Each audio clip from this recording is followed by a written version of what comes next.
दोस्तों आज बात करेंगे बीएसएनएल के ऊपर। जो कुछ भी मेरा एक्सपीरियंस है ग्राउंड लेवल पर बीएसएनएल को लेकर, और जो टाई अप हुआ है बीएसएनएल और डिपार्टमेंट ऑफ पोस्ट के साथ, उसका क्या असर जीडीएस के ऊपर पड़ने जा रहा है, इसको लेकर आज बात करेंगे। ए टू जेड फुल डिस्कशन करेंगे।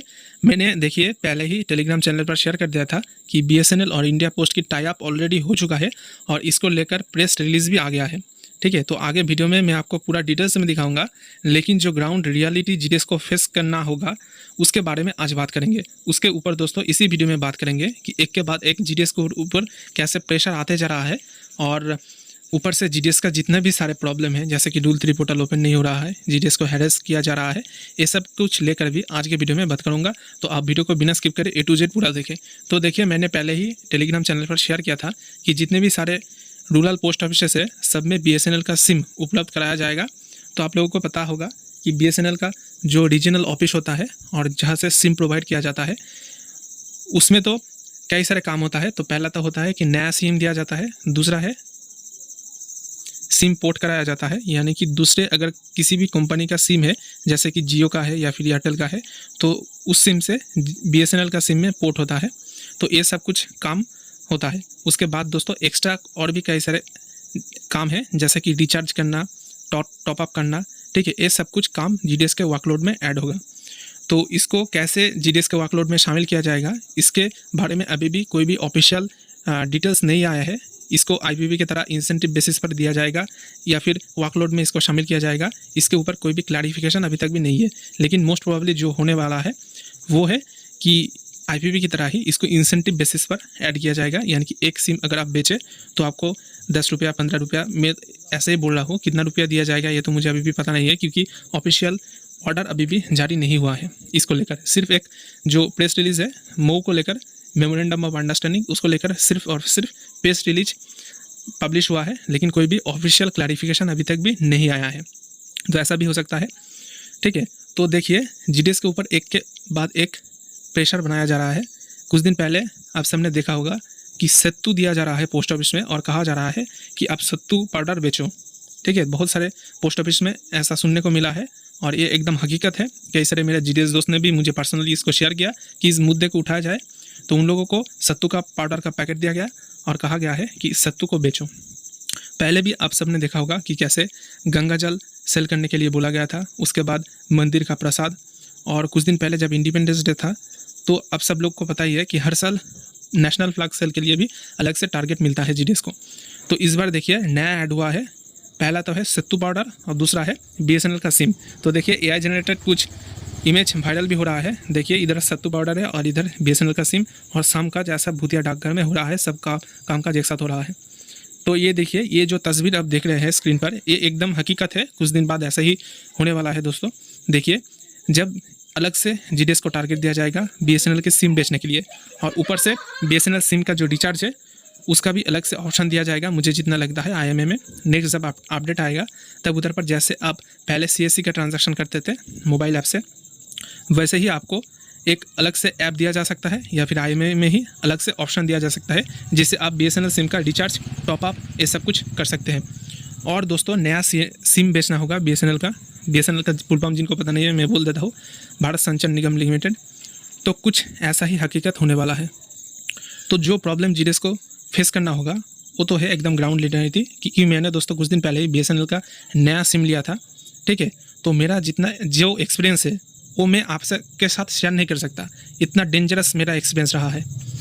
मैं जिस बीएसएनएल ऑफिस से सिम लिया था उधर तो नेटवर्क अच्छा रहा था, लेकिन जब मैं उस सिम को घर ले आया कुछ दिन बाद, जब सिम चालू हुआ तो बीएसएनएल का एक भी दाग उधर पर नहीं था। जो नेटवर्क का सिग्नल आता है एक भी सिग्नल नहीं आ रहा था, और ऊपर से इसका इंटरनेट कनेक्टिविटी भी बहुत स्लो है। जब हम सब लोग स्टारलिंक देख रहे हैं कि इंडिया में स्टारलिंक लॉन्च होने जा रहा है, ठीक है, यानी कि सैटेलाइट के द्वारा नेटवर्क आएगा, और उस ज़माने में बीएसएनएल अभी तक भी 4G भी अच्छे से काम नहीं करता। जब हम सब लोग एयरटेल और जियो का 5G एक्सपीरियंस कर रहे हैं, जितना स्पीड है Mbps में स्पीड आता है, और उस ज़माने में बीएसएनएल का kbps में है स्पीड आता है, इंटरनेट का स्पीड। तो जीडीएस के ऊपर भी इनडायरेक्टली इसका प्रेशर पड़ेगा। अगर जो सिम बेचा जाए, आप सोच कर देखिए, आप सिम बेचते हैं, आपके ऊपर टारगेट दिया गया कि दिन में 10 सिम बेचना है, और अब कैसे भी करके फ्री में भी पॉकेट से पैसा देकर आप सिम बेच देते हैं। और उसके बाद अगर सोचिए अगर नेटवर्क नहीं आया तो जीडीएस के ऊपर इसका इनडायरेक्टली प्रेशर पड़ेगा। कस्टमर आकर जीडीएस को तंग करेंगे कि आपसे जो सिम मैंने लिया था उसमें नेटवर्क नहीं आ रहा है, इंटरनेट कनेक्टिविटी नहीं आ रहा है। तो ये सब कुछ प्रेशर जीडीएस के ऊपर आएगा ही आएगा। उसके बाद दोस्तों देखिए, आपको पता ही है कि डिपार्टमेंटल जितना भी फ़ोन्स है, दर्पण डिवाइस, सारे दर्पण डिवाइस में जितने भी सारे सिम हैं, एयरटेल का सिम को जियो का सिम से रिप्लेस कर दिया जा रहा है। यानी कि जो सारे डिवाइस में जियो का सिम है तो कोई प्रॉब्लम नहीं, लेकिन अगर डिवाइस में एयरटेल का सिम है या फिर किसी और कंपनी का सिम है तो उसको रिप्लेस करके जियो का सिम दिया जा रहा है। यानी कि एयरटेल को डिपार्टमेंट से बाहर कर दिया जा रहा है और जियो को प्रायोरिटी दिया जा रहा है। लेकिन इस वक्त पर मुझे समझ नहीं आ रहा है कि सरकार और डिपार्टमेंट बीएसएनएल के साथ भी टाई अप कर रहा है, बीएसएनएल का सिम बेचने की बात भी कर रहा है। तो एक ही साथ जियो का नेटवर्क खुद यूज़ कर रहा है, लेकिन कस्टमर को बीएसएनएल का जो सर्विस है वो प्रोवाइड करने के लिए MoU साइन कर रहा है। तो ये मुझे समझ नहीं आ रहा है। ऊपर से बहुत सारे दूर दराज इलाके में जियो का नेटवर्क भी सही से नहीं आता, ठीक है, एयरटेल का भी नहीं आता, जियो का भी नहीं आता, और उस जगह पर बीएसएनएल का नेटवर्क भी नहीं आएगा। मुझे जितना लगता है 100% श्योर है, क्योंकि जियो और एयरटेल का नेटवर्क नहीं आ रहा है तो बीएसएनएल का कैसे आएगा। बीएसएनएल तो अभी भी वो 4G में ज़िंदगी जी रहा है, 5G आने में कितना वक्त लगेगा वो भी पता नहीं मुझे, ठीक है। तो ये बहुत सारे प्रैक्टिकल समस्या जीडीएस के सामने है दोस्तों, इसका सलूशन होना चाहिए। और जीडीएस को ऊपर से हैरेस किया जा रहा है। टारगेट दिया गया है कि 25 सितंबर के पहले 100 अकाउंट पूरा करना है, ठीक है। उसके ऊपर देखिए सत्तू बेचने के लिए, गंगा जल बेचने के लिए, प्रसाद बेचने के लिए, नेशनल फ्लैग बेचने के लिए, और कुछ दिन बाद फिर से शुरू हो जाएंगे ढाक ढोल पीट कर बीएसएनएल का सिम बेचो। तो ऐसे करके जीडीएस के ऊपर बहुत प्रेशर डाला जा रहा है। जीडीएस में अगर कोई भी यूनिटी ना रहे तो जीडीएस का जीना आने वाले समय में बहुत मुश्किल हो जाएगा। ऊपर से देखिए रूल 3 पोर्टल लास्ट 1 साल से नहीं खुला, नवंबर 2024 में खुला था, उसके बाद पोर्टल नहीं खुला। जून जुलाई में खोलने का चांस था, लेकिन IT 2.0 के लिए उसको डेफर कर दिया गया और बोला गया कि सितंबर में खुलेगा। और सितंबर दोस्तों ख़त्म होने को जा रहा है, लेकिन पोर्टल खुलने का कोई भी नाम नहीं है, नामो निशान नहीं है, ना ऑफिशियल नोटिफिकेशन जारी हुआ है, ना तो पोर्टल खुल रहा है। और APT पोर्टल में ट्रांसफ़र का कार्ड भी अनअवेलेबल है।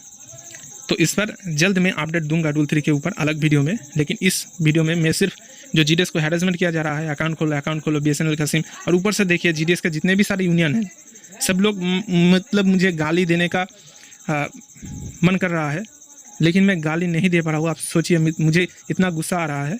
जीडीएस का जितने भी सारे यूनियन हैं सब के सब वो है, आप समझ लीजिए वो का मतलब क्या है। और उनका जो जनरल सेक्रेटरी है वो तो मतलब और अलग लेवल का है, उनका अलग ही सब कुछ चल रहा है, उनका अलग ही दुनिया है। वो लोग जीडीएस के जनरल सेक्रेटरी है, लेकिन जीडीएस के बारे में कुछ नहीं सोचते हैं। उन लोगों का अगर कॉल किया जाए, उन लोगों से अगर कुछ सवाल किया जाए तो सबसे पहले पूछेंगे आप मेंबर हो कि नहीं। अगर मेंबर है तो बात करेंगे, अगर मेंबर नहीं है तो बोलेंगे पहले मेंबरशिप लेकर उसके बाद मुझसे बात करो। तो ऐसा चल रहा है, इतना सेल्फिश है जीडीएस यूनियन के जनरल सेक्रेटरी। और उसके बाद अगर मेंबर निकल भी जाए तो मतलब ऐसे बात करेंगे कि आप कोई मतलब कुत्ते को घर धक्का लेकर आप घर से बाहर निकल रहे हो, ऐसे आपके साथ बर्ताव करते हैं जनरल सेक्रेटरी। मेरा भी एक्सपीरियंस है, आप सब लोगों का भी एक्सपीरियंस होगा, क्योंकि सबका नंबर है सबके पास, ठीक है। तो ऐसा चल रहा है जीडीएस का। और ऊपर से देखिए एक एक करके प्रेशर पे प्रेशर आता ही जा रहा है। और ये देखिए दोस्तों ऑफिशियल MoU यानी कि मेमोरेंडम ऑफ अंडरस्टैंडिंग साइन हो चुका है ऑफिशियली बीएसएनएल और डिपार्टमेंट ऑफ पोस्ट के बीच। 17 सितंबर इधर पर देखिए पब्लिश हो गया था प्रेस रिलीज PIB दिल्ली से। और नीचे आप फोटो भी देख सकते हैं, मतलब ये एकदम 100% ऑफिशियल है, मतलब होगा ही होगा। और MoU साइन हो गया है, इसका मतलब है जल्द से जल्द इसको इम्प्लीमेंट भी कर दिया जाएगा। हो सकता है कि अक्टूबर के लास्ट तक इसको इम्प्लीमेंट कर दिया जाए। IMA में नया अपडेट दिया जाएगा। और BSNL का अगर कोई मोबाइल ऐप है, मुझे लगता है क्योंकि मैंने जब सिम खरीदने गया था तब उन लोगों के मोबाइल में भी एक ऐप था सिम इशू करने के लिए, वो ऐप हम सब लोगों के मोबाइल पे भी दिया जाएगा, मुझे ऐसा लगता है। तो क्या होगा ये तो बाद में ही देखा जाएगा और कितना इंसेंटिव दिया जाएगा। लेकिन दोस्तों बात ये है कि हम सबको यूनाइटेड रहना होगा। अगर जीडीएस यूनियन से कुछ काम नहीं होता तो हम सब लोगों को खुद ही एक यूनियन की तरह बर्ताव करना चाहिए। और जितने भी सारे जीडीएस यूनियन हैं, चाहे आप किसी भी जीडीएस यूनियन के हैं, अगर आपका मन नहीं भरता उस जीडीएस यूनियन से और आपके लिए वो कुछ नहीं कर रहा है, तो अब जल्द से जल्द आज ही यूनियन का सब्सक्रिप्शन कैंसिल करिए। मैं आपको बोल रहा हूँ कैंसिल करिए। ये आपका राइट है, कॉन्स्टिट्यूशनल राइट है। अगर आप चाहे तो मेंबर रह सकते हैं, अगर नहीं चाहते तो मेंबर रहने की कोई भी ज़रूरत नहीं है।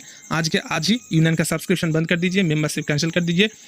बस कुछ नहीं करना, सिर्फ एक सिंपल लेटर लिखना है आपके सुपरिटेंडेंट को कि मैं इस यूनियन का सदस्य हूँ, लेकिन आज से मैं नहीं रहना चाहता, मैं इस यूनियन से मेरा मेंबरशिप विड्रॉ करता हूँ और मेरा सैलरी से जो सब्सक्रिप्शन जाता है यूनियन के पास उसको आज से ही रद्द करना चाहता हूँ। ऐसे एक जनरल लेटर लिख के आपके सुपरिटेंडेंट को भेज दीजिए, उधर से अकाउंट बंद चला जाएगा और आपका सैलरी से यूनियन का पैसा कटना खत्म हो जाएगा, बंद हो जाएगा। तो दोस्तों ऐसे ही ढेर सारी इन्फॉर्मेटिव वीडियो के लिए हमारे साथ जुड़े हैं, चैनल को सब्सक्राइब करके रखें। मिलते हैं नेक्स्ट वीडियो में, तब तक के लिए धन्यवाद। और हाँ दोस्तों, रूल 3 पर जल्द मैं अपडेट दूंगा, आप सब लोग हमारे साथ जुड़े रहे, वीडियो को ज़्यादा से ज़्यादा जीदेश के साथ। तो दोस्तों आशा करते हैं कि ये वीडियो आपके लिए हेल्पफुल रहा होगा। ऐसे और भी ढेर सारे खबर सबसे पहले पाने के लिए वीडियो को लाइक करें, ज़्यादा से ज़्यादा शेयर करें और चैनल को सब्सक्राइब करें। धन्यवाद।